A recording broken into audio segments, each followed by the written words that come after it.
All right, we're back. The after show, the after party. I don't know. We haven't really had a party yet. I guess we could. I mean, we don't do this on Tuesday, so we couldn't really dress up for Mardi Gras. I guess we could.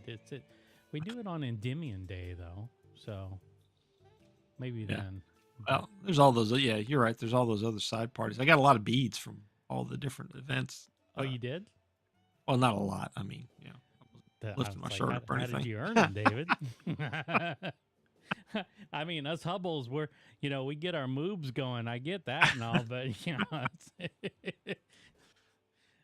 I got some with crabs on it from the gumbo thing a couple of weeks ago, and some with Tabasco peppers. So okay, all right. Well, hey, I think I have Tabasco ties.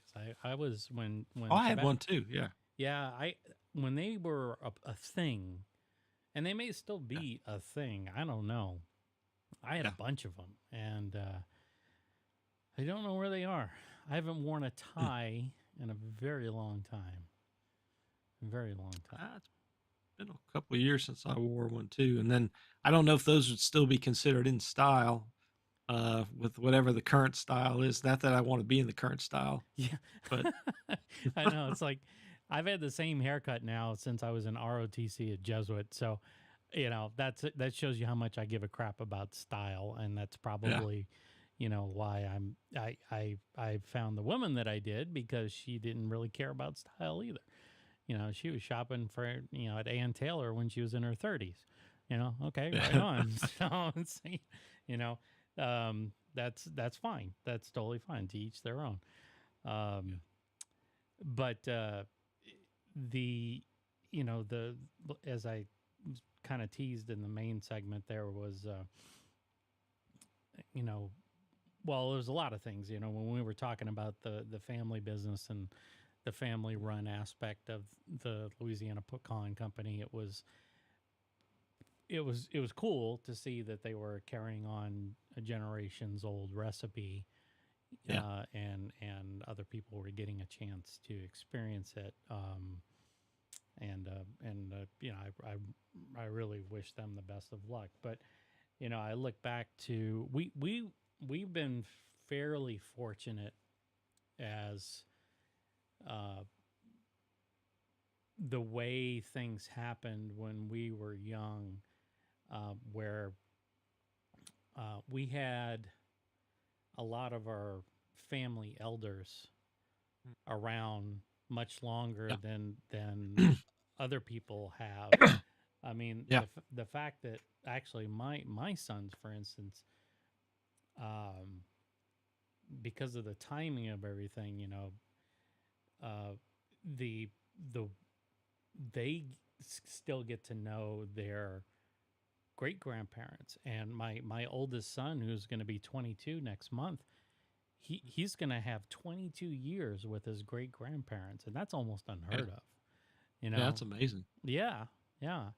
And the fact that we were talking about this being our grandmother's, well, yesterday being her 113th 14. birthday.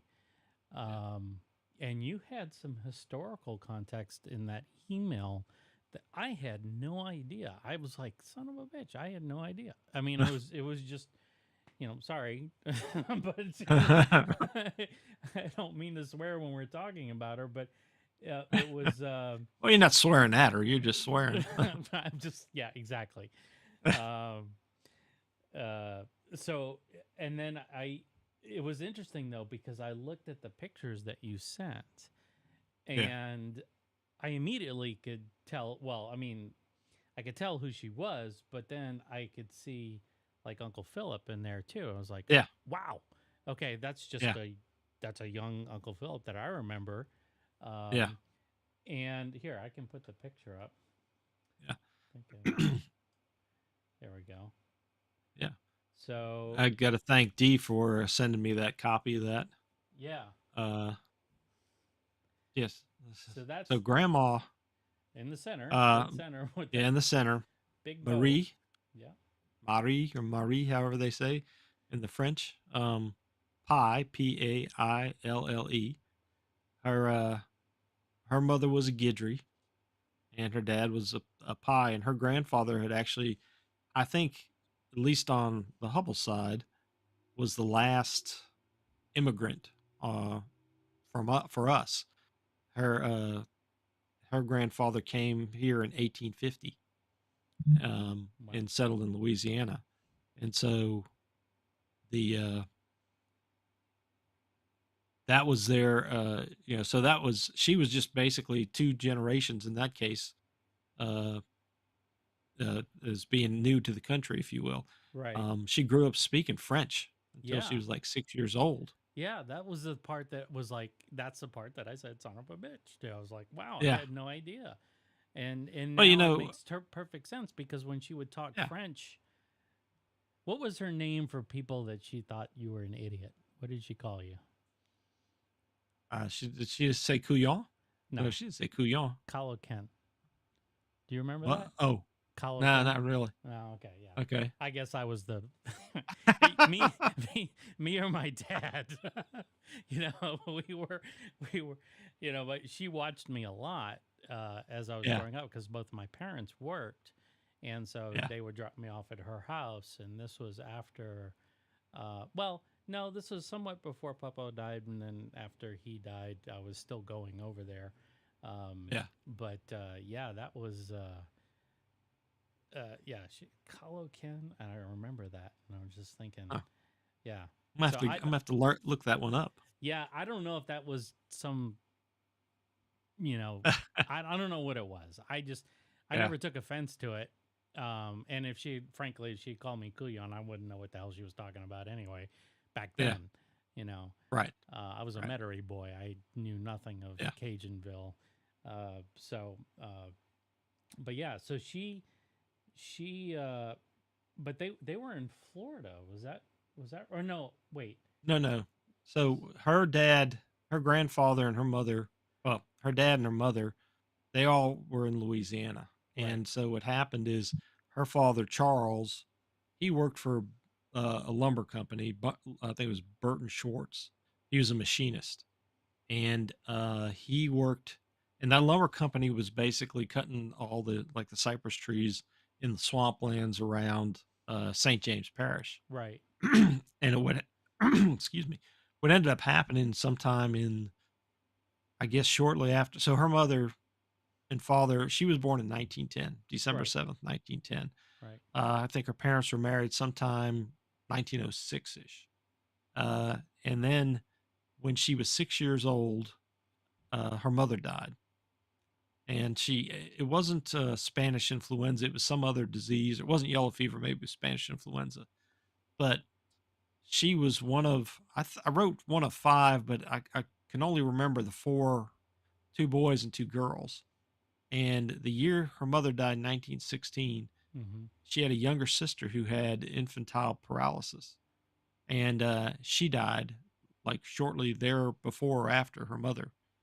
And then her brother, the one on the left, the Yeah. older brother, Yeah. I think it was Charles, he passed away like the next couple of months as well. So Wow. her father was basically, he was widowed and half of his children had died. And so I think shortly thereafter is about the time when the opportunities moved from South Louisiana to Florida. Mm-hmm. And that would have been out where Uncle Philip ended up residing eventually. Right. And that'd Right. be close to McIntosh, Florida, and Perry, Florida. And I actually found an article about him and the early Cajun settlers over there because back then, they were still a close knit Cajun Catholic community, Right. but they didn't really have a lot of priests. So had stories about him actually teaching Sunday school classes or whatever Mm. for the church. And so anyway, that's how they ended up in Florida. But she ended up staying with her aunt, which was Amy's mother. And so Amy was grandma's younger cousin by Right. about 8 years. Right. Right. And so they were more like sisters, I guess, than just cousins. But we always called And her Aunt Amy. yeah, Yeah. yeah. And so, but grandma ended up going to basically the boarding school in convent, like the I can't ever remember if it's St. Michael's convent. I think that's what I sent you another picture. Yes, you did.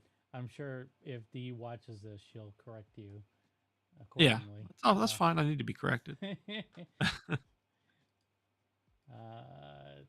this one, I believe. Right? Yeah. St. Michael's. Yeah. Yeah, St. Michael's. Wow. I know. So So I didn't bother looking for her in here. yeah, I did, and you once you can zoom in and figure out where she's at, you can really tell. Um, I just got to remember where it's at. It wouldn't been on the. It'd be closer to the front row, I'm pretty sure, because grandma was very short. Yes, she was Not short. not real bad short, but she was Is okay. she First, second row. second row furthest to the right? Yeah, and it does say Florida there, which is interestingly enough. Okay. Huh. Yeah, but her father was living in Florida at that time, and he had remarried at a point, and so they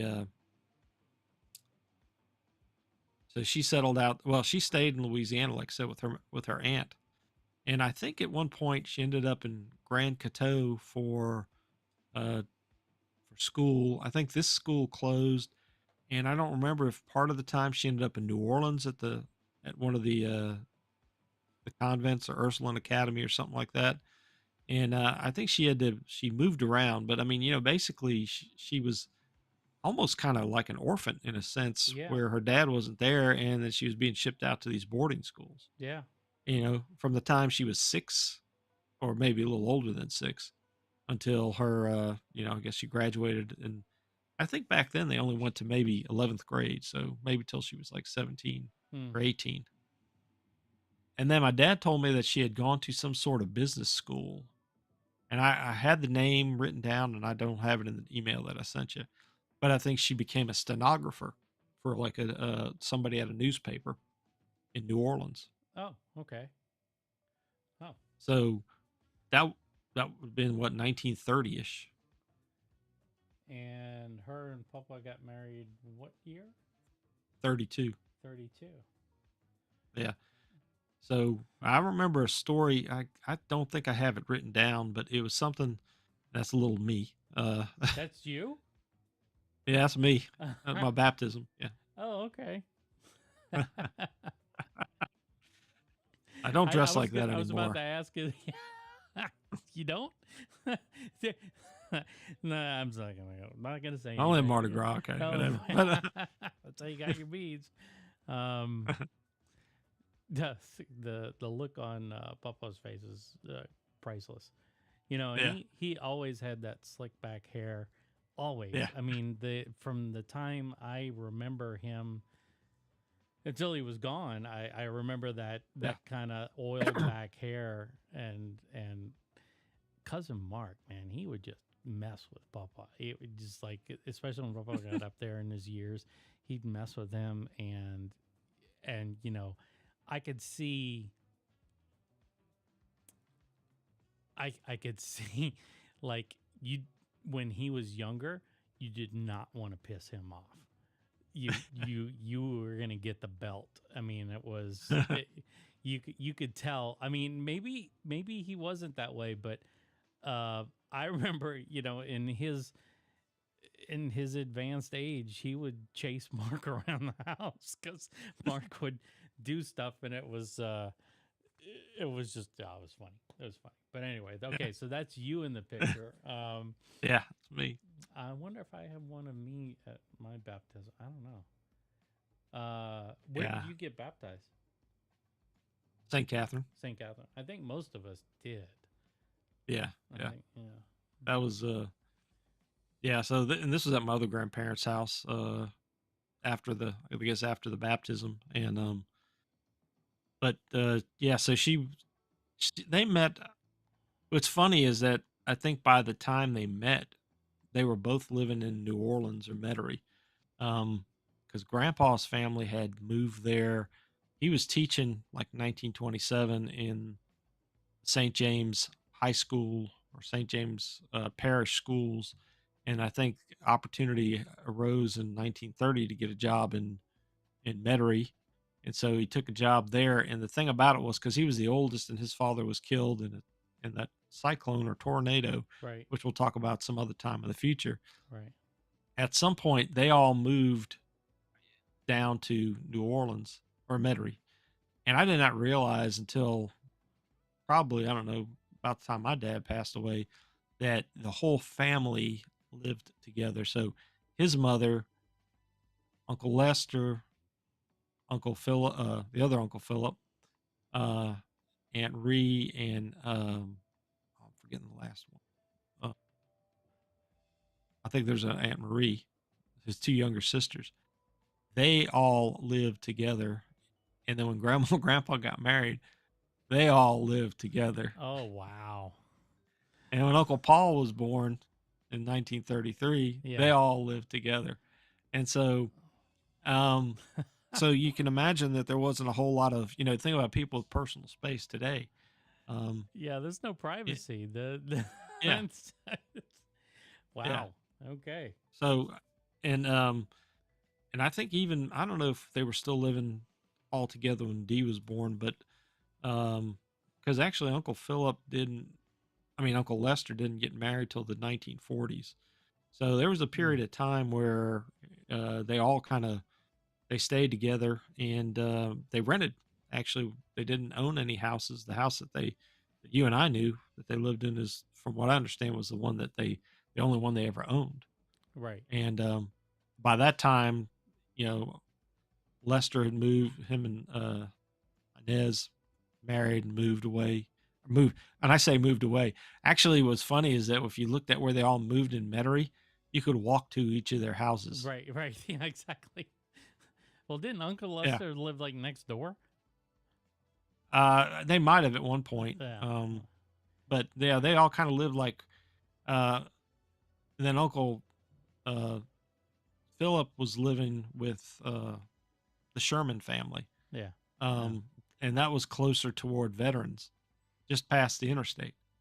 Uh, and so that, like I said, when I started learning about that, I was like, man, that's just really because I'd see him, and we'd see him like, or I'd only see him really around Christmas time or something, Right. especially the grandpa's brothers, and then every so often we'd meet Uncle Philip from Florida. But I know y'all spent more time out there visiting. I But like think you were I talking about grand, Yeah, I think we went once. I know we went twice. We did go twice. yeah. Yeah. But the so grandma's dad lived until 1972 3. or 73. Yeah. Yeah.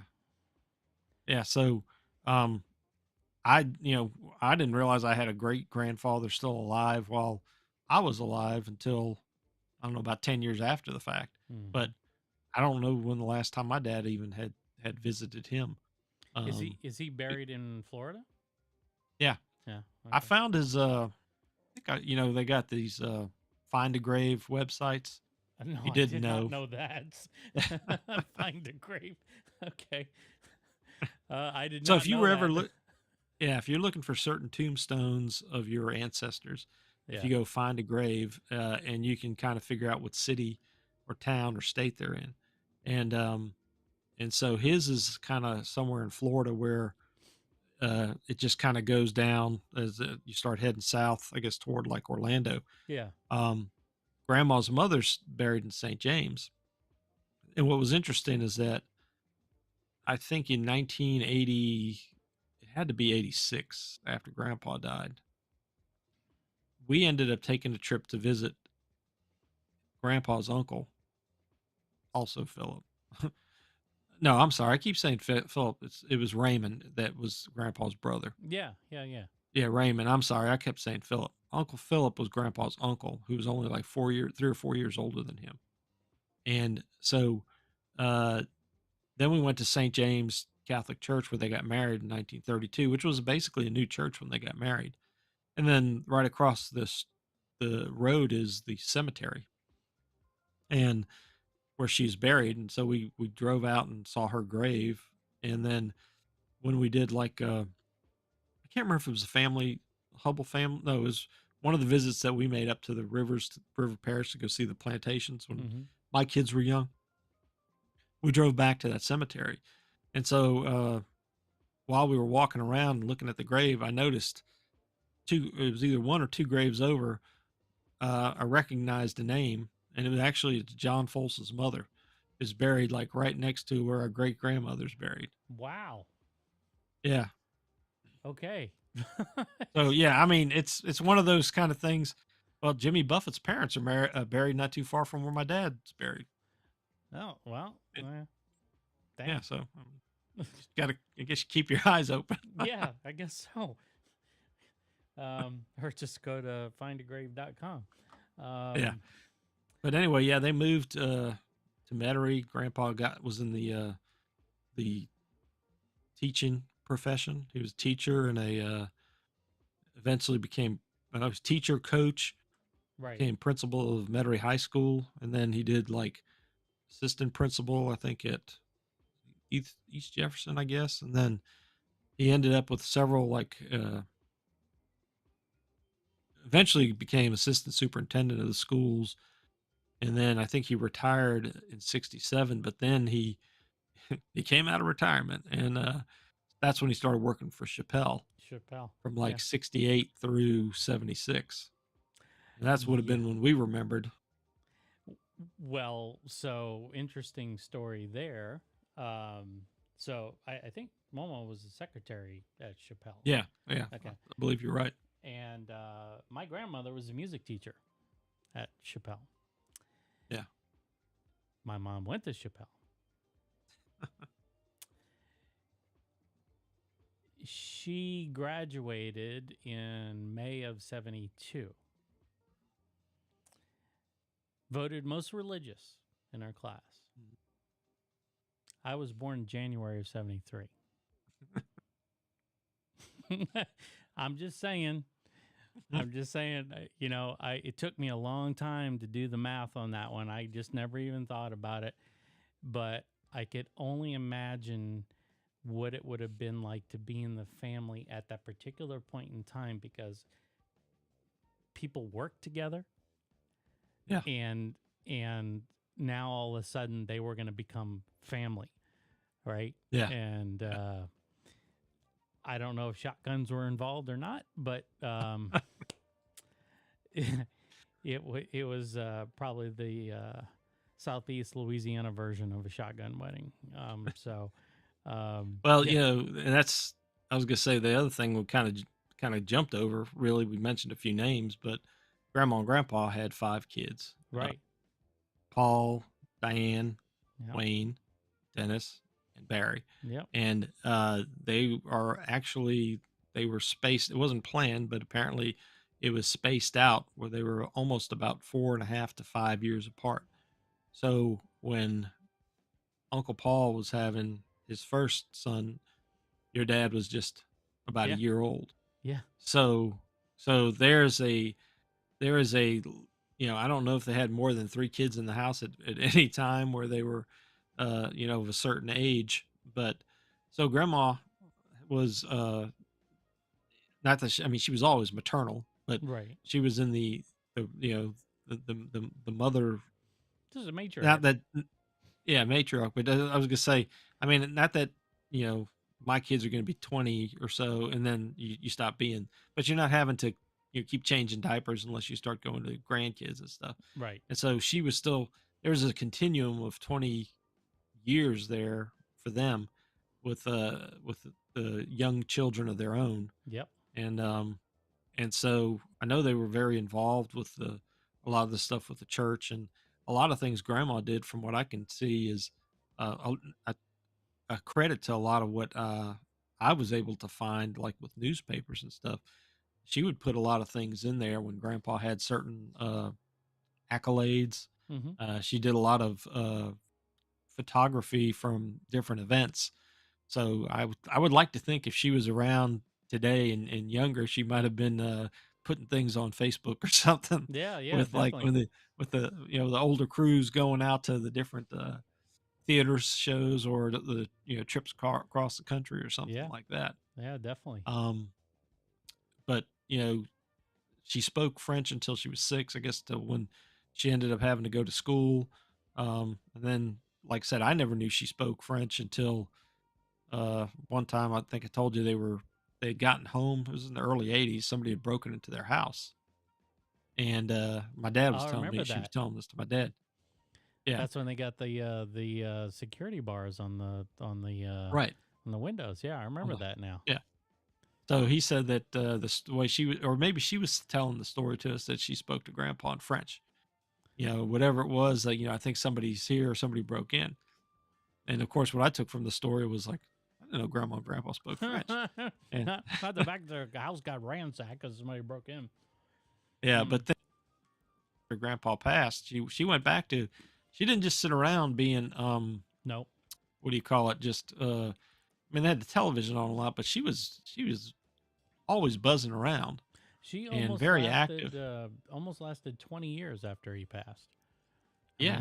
She And was what, so 15, 16 years past? yeah, she stayed by herself until she was 93, Yeah. 92, 93, and in that same house. And what I was I always thought was funny is that she was taking the Meals on Wheels to people who were Yeah. probably 10 years younger Younger than than her. her. Yeah, that's right. That's right. I remember her doing that.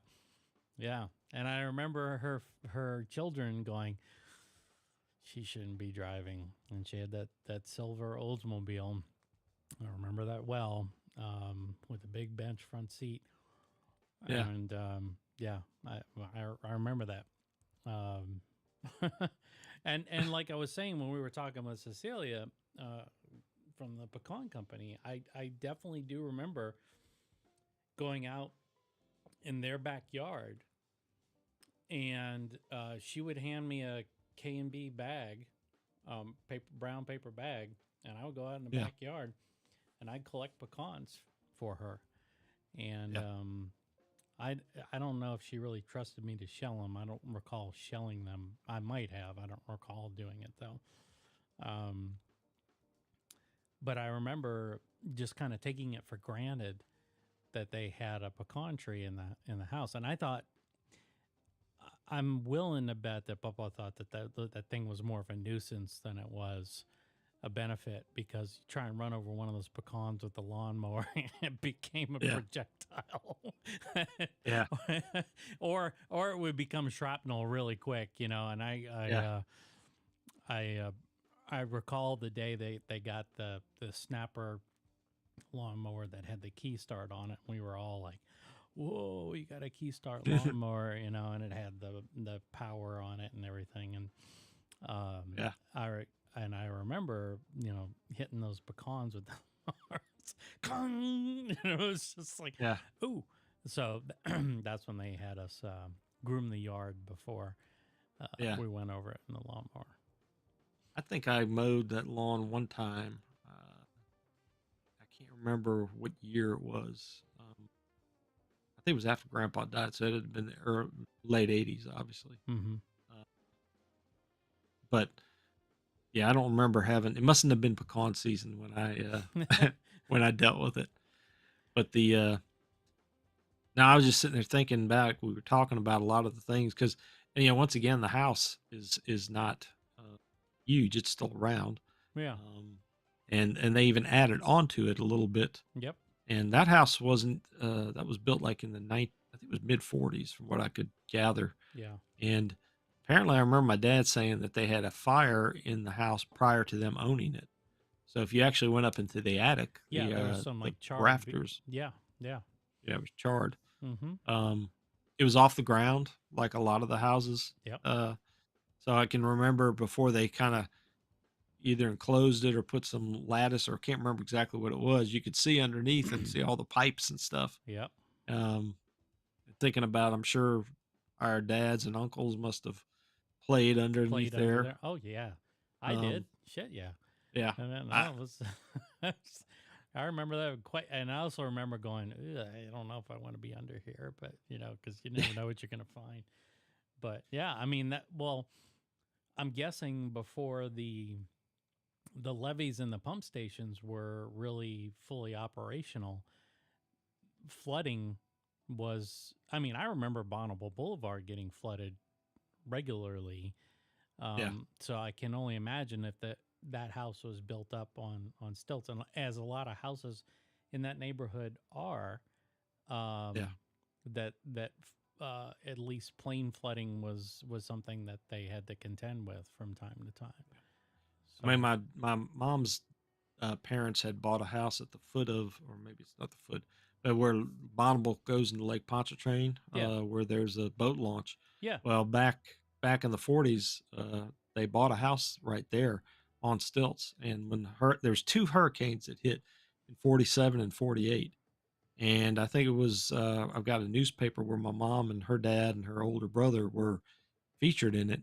And my grandfather had told me that when he was going to, getting them out of that house, he went in to get some stuff, and it was like up to his calves. And by the time he got out, which he wasn't very much time, it was up to like his thighs.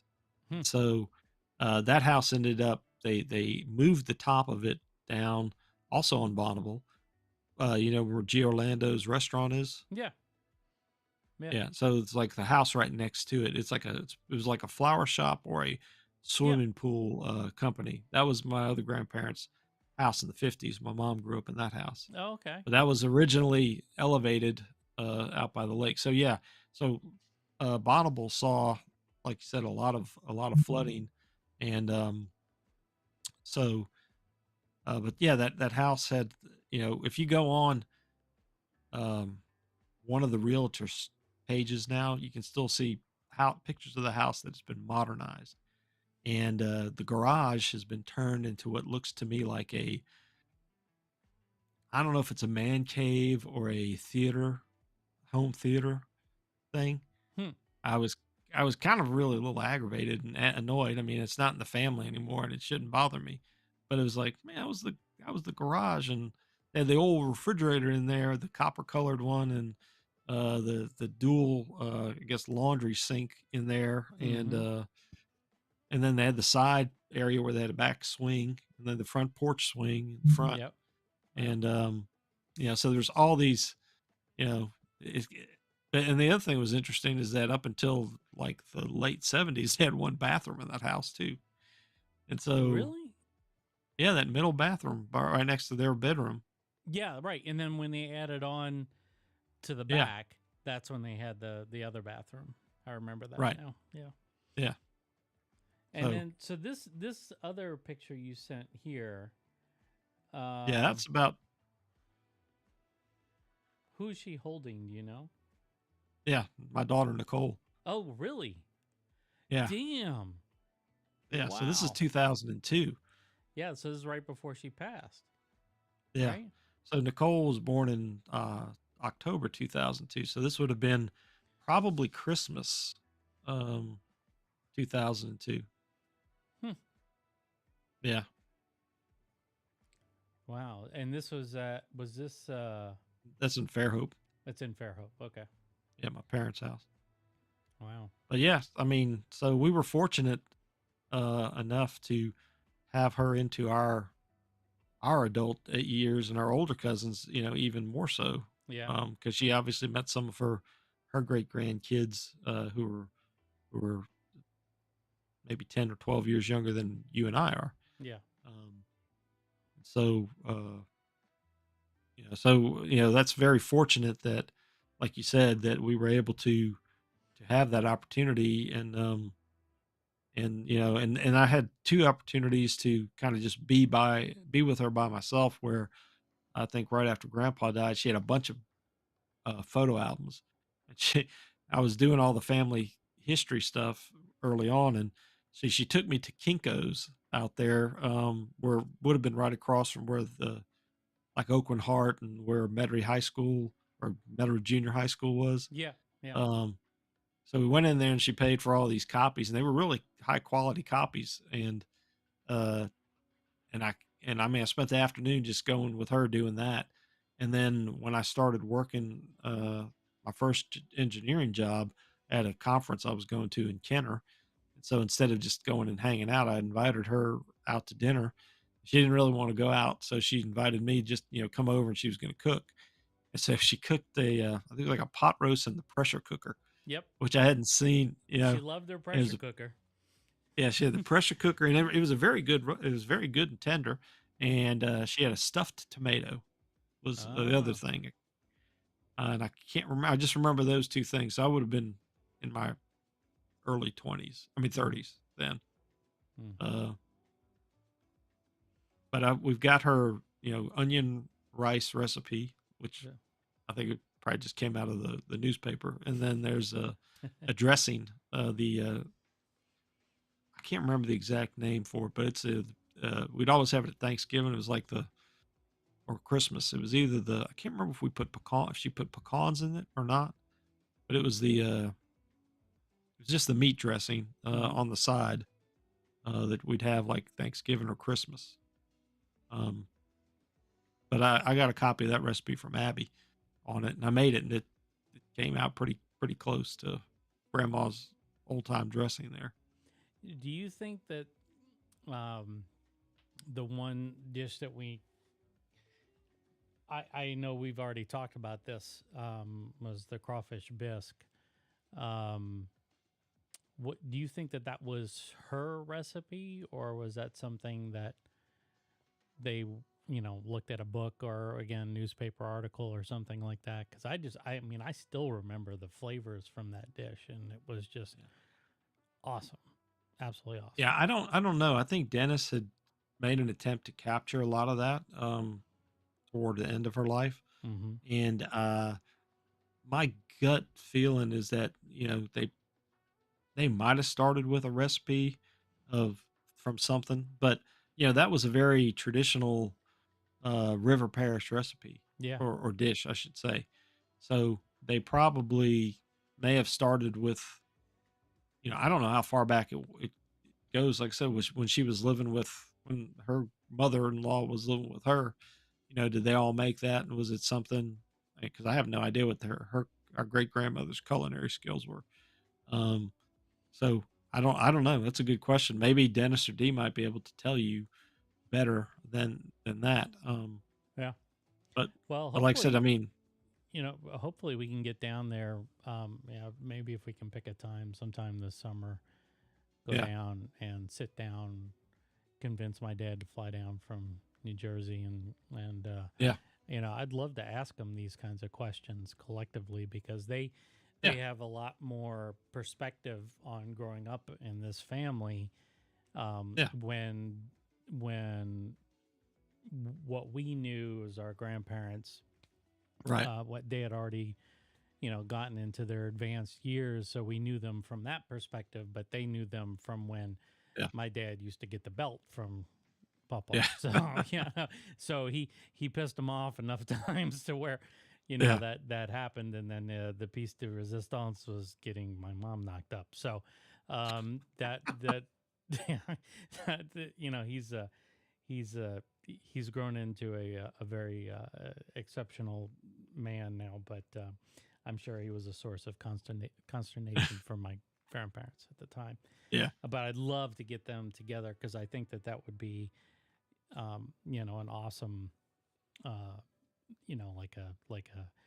yeah. a series just to have some history there, and Yeah.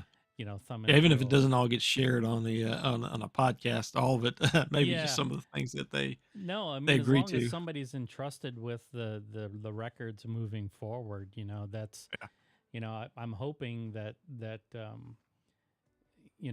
as we decide to move on from doing this, that somebody else is willing to pick up the mantle and Yeah. and carry it forward. But that's I'm not ready. I got plenty of years left in the tank, Oh so yeah. I'm not Yeah. going Yeah. anywhere anytime soon. But but to now that we have the technology and we have the ability to record a lot of this stuff, even if it's after they've passed, Yeah. this conversation that's being turned into ones and zeros right now Hmm. can go on forever, as long as somebody's entrusted with keeping this conversation and future conversations and even the past conversations we've had.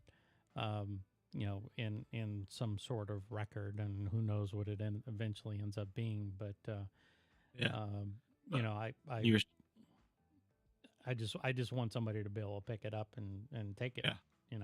when we're ready The to. other thing you were saying there, kind of, I had this thought one time because of her lifespan touching so many people, Mhm. and the fact that so there is a let me see what it was.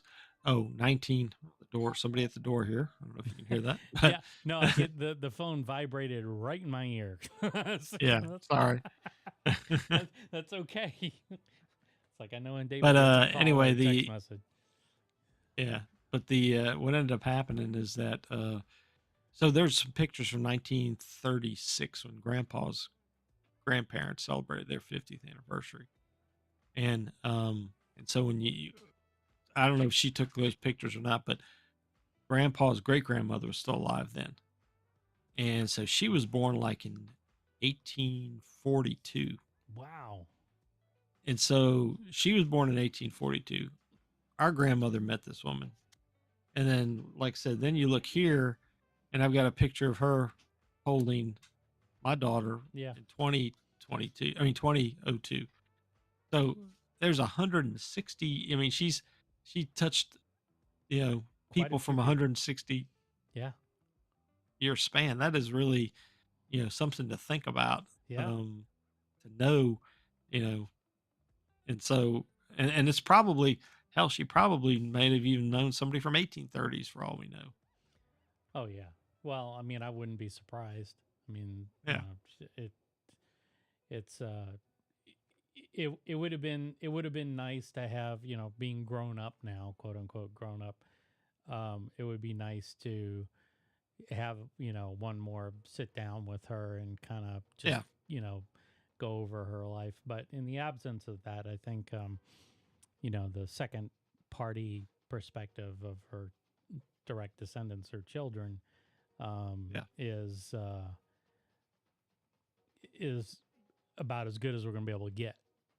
yeah, So, yeah, but yeah, I mean, it's cool. I mean, and for people that are watching this stuff and they're going, I can't believe I'm watching two guys talk about their grandmother.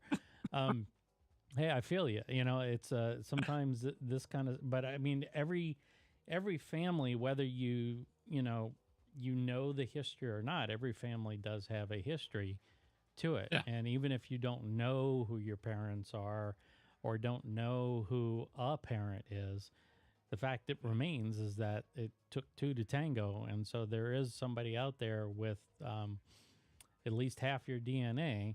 Uh, yeah, and so it's, you know, for no other reason. I mean, for us, it's kind of a historical perspective because it lends it's an interesting story for us. How did the yeah, family come to be?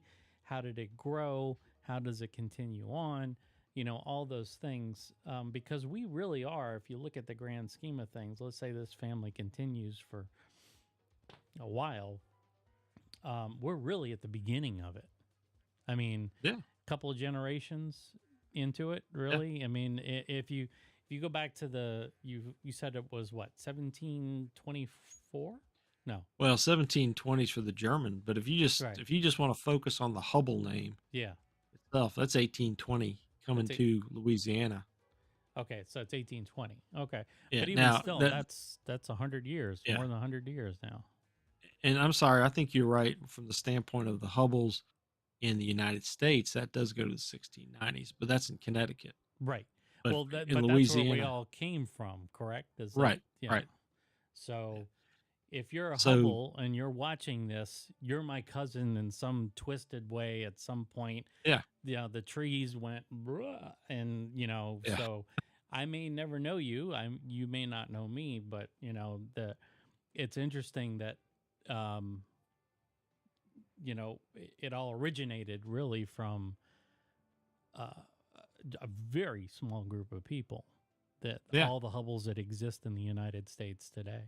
That's crazy. yeah, It's absolutely yeah. crazy, so um But yeah, you're right. It's a good example of like you're saying. I mean, if you just say it just from our Louisiana standpoint, we're still at the beginning, Yeah, you know. yeah, and that's you know, of course, your daughters are going to become, you know, whatever name they take on, and you know, I've got the three boys that'll keep the Hubble family going from the name standpoint. But now Yeah. Um, I've added I pretty sure I'm the first Hubble in this side of the family, this branch, to introduce Asian blood into the family. So now I've got a mixture of Japanese and American blood, and Yeah. so by the time it will be, if we were to able to project forward, say 300-400 years into the future, the family probably is not going to look anything like it looks like right now. Yeah. That's Well, okay. yeah. That's okay. But it's always good to have some historical perspective because it gives you a sense of um, who you are, and Yeah. um, it may not necessarily be a defining component of who you are, but knowing where the struggles and the things that people went through to make it possible for you to exist today, Yeah. whenever that day is, whenever somebody's watching this is. Um, it's fascinating to me. I mean, just Yeah. looking back 100 years, it's fascinating to me. Yeah. Um, And I think the other thing that, and we probably won't even know all of the things, but the the idiosyncrasies or the terminologies, or there's probably like we've already even talked about food, yeah, where there's going to be a dish that you're going to have sometime, and it's going to bring back these memories that have been dormant for some amount of time, but yep, they'll remind you of some type of something or other. But like I said, if you can never, if you ever figure out, like say, you sometimes you see pictures of certain ancestors, and you'll start looking at them, and it's like, I can see Aunt so and so, I can see myself in that, yeah, or if you see certain mannerisms, or uh, how they hold their hands, or their or whatever, uh, or certain things. It's just like, you think you think you're the first copy of some of that stuff, and you are to a certain extent. to But a certain extent. yeah, But yeah. But everybody's, then they got their own personality, they get their own yeah, uniqueness to them. But I mean, the fact yeah, remains is that we all kind of come from the same place, and yeah, so uh, the nuances that define the Hubble yeah, family as it exists in Louisiana are going to be wholly different from the nuances that defines the yeah, family up in the Northeast. And that's fine, but we all are related. And whether or not you want to claim ownership to your long lost relatives in Louisiana or not, it doesn't really matter. It hasn't mattered up until this point. So what's a reason to start? But I do think that I just feel lucky that we should probably do and this might require D and my dad and Dennis getting involved, is talking about Papa and his historical background. I mean, I'm sure you have some information, but yeah. you It's not know the same as firsthand in a lot of yeah, cases. yeah, but I would love to get that side Mhm. as well. I think that there's a lot to be discovered on that side of the family, Yeah, that and I we think too. Yeah, there's other things, like so. There's just from doing these last, I said 40 years now, being doing, but especially in the last 10 years, where technology has made things much more accessible. There's images and pictures that I had never seen or knew existed of our grandparents. mm-hmm. And in Grandpa's case, a lot of it was with the schools, Right. or some things. But there's videos too of, like I said, Jim Harris has sent a copy of a video from back in the 50s, Yep. Yep. when they were all having Christmas in the same dining room and kitchen that we celebrated in 20 years later. Yep. But I must say, I don't know, 50% of the people were different than they were then. But I don't know what they were having. But it's just interesting to see that you got that focal point of that house and the and some of the people, and just to think about, it kind of be neat to that could be neat just to go back to see the ones that we had when we were kids. I know. Those, or then to go back to when our dads were kids, and just to kind of see, how are things different, and what do they talk about, and the traditions. Um, and so, but there's, like I said, I was gonna say, there's a lot of videos that may be out there that, I've got a few videos my dad took. I've got, the wedding video, or not the wedding, the 50th anniversary video. Grandma and Yep. grandpa had somebody do that, and I converted it to, I do have it converted to digital. Oh, you do? Okay. It could probably be cleaned up, but all it really is a copy of the Of the tape too. the tape. Okay. Yeah. But still, So I'd have to try to get, I have to try to get it on a flash drive and get it up to you to see it.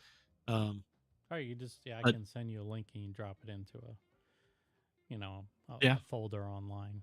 I yeah, don't know how big it is, but I got plenty of storage. it's an hour mass, so however, Well, however big an hour mass is. yeah. Well, just knowing that it's going to be a lot less than what we occupy in an hour in terms of hard drive space. Because I know Sure. that when we do when I'm doing the editing, it's in the multi gigabytes. Yeah, And that's at 1440 resolution, so that's just one step above HD. So, yeah, I could go to 4K, but I mean, it's like, yeah, that doesn't make any sense. I'll do yeah, if we do the in-person interviews, I'll do 4K recording then. But yeah. for now, it's like it doesn't make any sense. So But yeah, but hopefully, like I said, over time, the to me the main thing is, once there's part of it that, for doing a lot of the things for so long, um, there's, I've got this picture or I've got this document, and it's, I don't mind sharing, but at the same time, sometimes nowadays, if you notice, I put a lot of watermarks on those yep, pictures yep, because of the fact now things are digital. It's not that I want the credit for them or whatever. I just want to note the source. right, And there's a lot of times that you'll see things that are on Facebook, or not Facebook, ancestry.com or something, and the pictures there. And, for the most part, if you've seen some of the pictures or you knew the people, it's legitimate. right, But then there's other times where, well, what's the source or who, because yep, nobody ever puts the names on the back of the old pictures on paper. right, Uh, you exactly. know, yeah. So there's some of those things that, I think people either don't know that they have them, or they need to be converted into something. Uh, so not saying that we're putting out a plea to all the family, Louisiana Hubbell family members. If you've got something to share, digitally, or not digitally, but on it, any of the media formats, yeah. you know, And it doesn't even need because to, it could be analog for all I care. We just, if we need to scan it in or something like that, yeah, then great. The technology exists for us to do that. And it's probably better to have a digital copy of something anyway, just in case things happen, as they yeah. often And, tend to do. and then the other thing is, the one thing I hadn't even touched on with just the video part, because a lot of the videos were action but no sound. But I mean, even to hear the voices, I Yeah. mean, we haven't heard her voice in person in 19 years, Yeah. almost 20 years. Next month will be 20 years. Yep. You know, so um, so yeah, it'll be, to have that, so that, you or your kids, your grandkids can, once again, you're reaching back in the past, and something that we hadn't been able to do in the past. So, Yeah. Yeah. but anyway, I guess we kind of jumped off the tangent on grandma, but happy 113th grandma. Yeah, that's right. So, Yeah. wait, I do have where is it? I don't think, well, This might not be appropriate, but we can. Where'd it go? There it goes. So, it's, there's one way it's going to wake people up. That'll do it. All right, so we'll go ahead and wrap it for today. We've been yapping now for almost an hour, and I still have a studio tour to do. Yeah, you do. So I may actually kick that can down the road to next week, but I'll still do it. I just